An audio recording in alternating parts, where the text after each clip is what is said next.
One of my college students kept getting harassed by her classmate, so she humiliated him. He then tried to get her expelled and even falsely reported me for having a relationship with her. I'm a college professor, and recently I had this shy student named Courtney who kept getting borderline harassed by this guy in my class. He always sat next to her even though it made her visibly uncomfortable and flirted with her all the time by mocking her, even making her cry once by loudly joking that she was an example of nerdy girls being the most freaky. Well, one day when she walked into class, the guy sat beside her and started talking to her, but instead of looking uncomfortable like she did every other day, she looked angry. She loudly told him to shut up, and the guy looked around, then said to her, "Oh, you're feisty, but I'm good at taming naughty girls." So, without missing a beat, she grabbed her 450-page hardback book. She lifted it over her head, and as hard as she could, came down with it on this guy's head, not once, but twice. His nose started pouring red, and he ran out. I ended the lecture early that day, and asked Courtney if she could stay after. She was visibly shaking. I could guess what had happened, but I also needed to understand from her point of view. Her eyes filled with tears as she started speaking. She said that Brian, the guy, had been making her life a living nightmare. She revealed to me that not only does he act like a lowlife in class towards, but he also sends her disgusting text messages. I asked her if she had any proof of his behavior so she could report him, and she nodded. She pulled out the texts, but she said she was scared that no one would believe they were from him. She explained that she blocked his number weeks ago, but he often texted from different numbers through a texting app. I asked to see the text messages and scrolled through. I saw some really disturbing one-sided texts from him,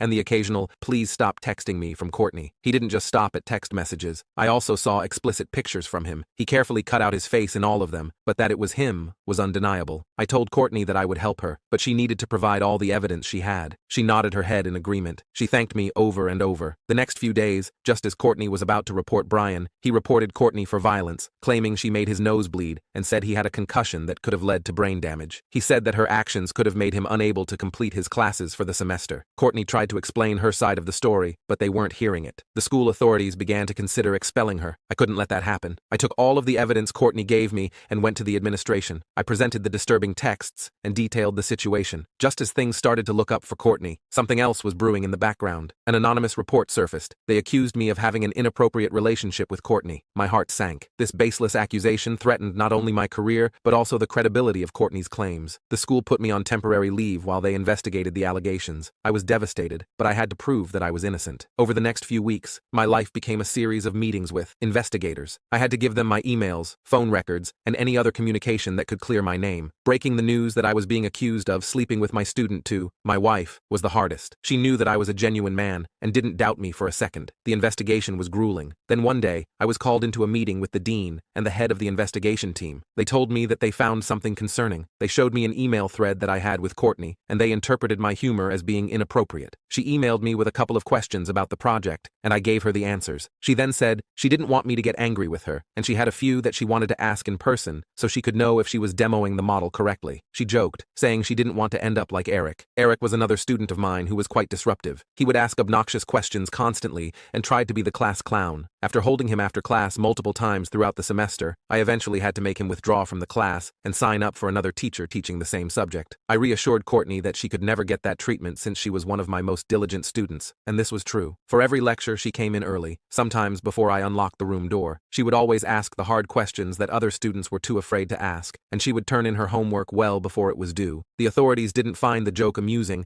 and said that I was flirting with her and talking negatively about a previous student. I informed them that I was not flirting with her, as I was just recounting a shared moment with the entire class present. They presented another email. Courtney was thanking me for giving out a study guide for a test that was a few weeks away to the entire class. She said she was going to start studying it the moment she got home. One line from me stood out: "It's students like you that make me grateful to teach. Keep up the great work." My heart sank. Out of context, it could seem flirtatious. I told them that I was just encouraging her and that she was a talented student. I just wanted to motivate her. The investigators still looked skeptical. They asked for more context. I felt a bit frustrated because I was like this with all my students. I told them that I talked to all my students that way. I remembered an email that I sent just last week to a student that was a male in his 40s and went through the papers to show them. I provided the emails with Mark. In one, I had joked, "Mark, if you keep presenting like this, I might have to hire you as my assistant." The investigators reviewed the thread, but they said that it didn't prove anything regarding my interactions with Courtney. Then my wife, who had been helping me compile my communications, provided another thread where I had made similar remarks to other students. It was clear I treated all my students with the same level of encouragement and respect. The investigators eventually agreed to review the additional context. After some consideration, they concluded that my interactions with Courtney were indeed professional, and in the same way I communicated with all my students. It was my wife's idea to provide the authorities with my emails and the communication that I had with Courtney. That was documented. Everything showed that I was innocent. She was a genius. Knowing that I had her in my corner throughout all of this was like having a beacon of hope. The investigation was in full swing, and I was juggling meetings and trying to support Courtney as best as I could. One afternoon, Courtney came to my office, looking more distressed than usual. She told me that Brian was still texting her from different numbers. She handed me the phone to read the texts. The message read, "You can't hide from me forever, Courtney. I miss the way your hair smells. That strawberry pound cake perfume from Bath & Body Works. It's intoxicating." He went on to say that he missed seeing her all the time in lectures and talking to her in person. My stomach churned as I continued reading. He said that he knew the exact perfume she wore because after he smelled her the first time, he went into the store and bought it himself. The next messages sent a chill up my spine. He sprays the perfume on his pillow every night